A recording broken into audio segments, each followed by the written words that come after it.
Would you do the world a favor and be you? Because everybody else is already taken.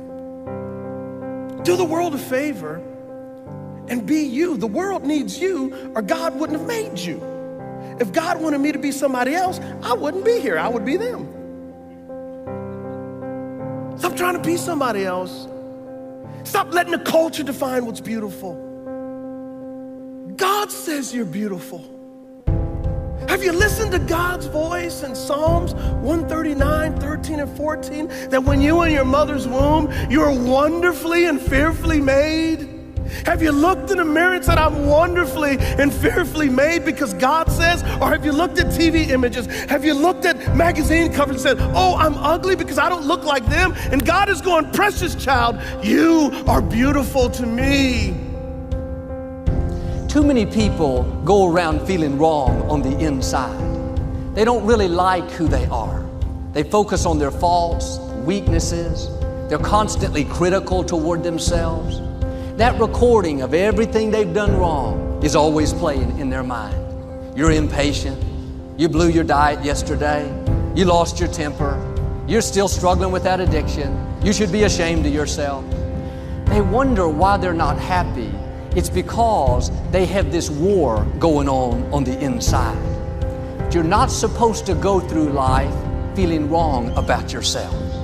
Quit focusing on your faults. Quit overanalyzing your weaknesses. Quit beating yourself up because you're not where you thought you would be.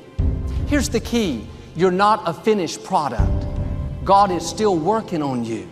The scripture says God changes us from glory to glory. You have to learn to enjoy the glory that you're in right now. You may have some weaknesses. We all do.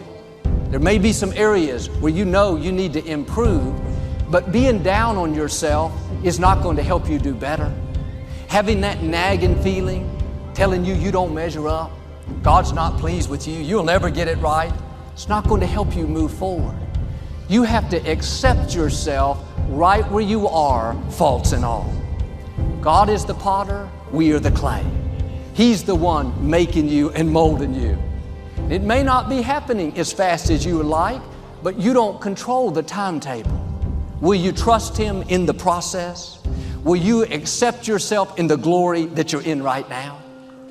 Don't go around being against yourself. You may have some things wrong with you, but can I tell you, you have a lot more right with you. You may have a long way to go, but if you look back, you'll see how far you've already come. Keep your flaws in perspective. Every person has something they're dealing with. When you are for yourself, you are in agreement with God. And some people have never once said, I like myself. I like my gifts. I like my personality. I like my looks. I'm happy with who God made me to be. If you don't like yourself in a healthy way, other people are not going to like you. You project what you believe on the inside. If you feel wrong about yourself, you project inferiority, unfriendliness, discontentment. I'm asking you to feel good about who you are. You may not be where you want to be, but you're on the way. God is changing you from glory to glory. Start enjoying the glory that you're in right now. You may have some weaknesses. We all do. Don't you dare go through life against yourself. God is saying today, you are my beloved son, my beloved daughter, in whom I am well pleased. Now do your part. Start putting on the breastplate of God's approval each morning.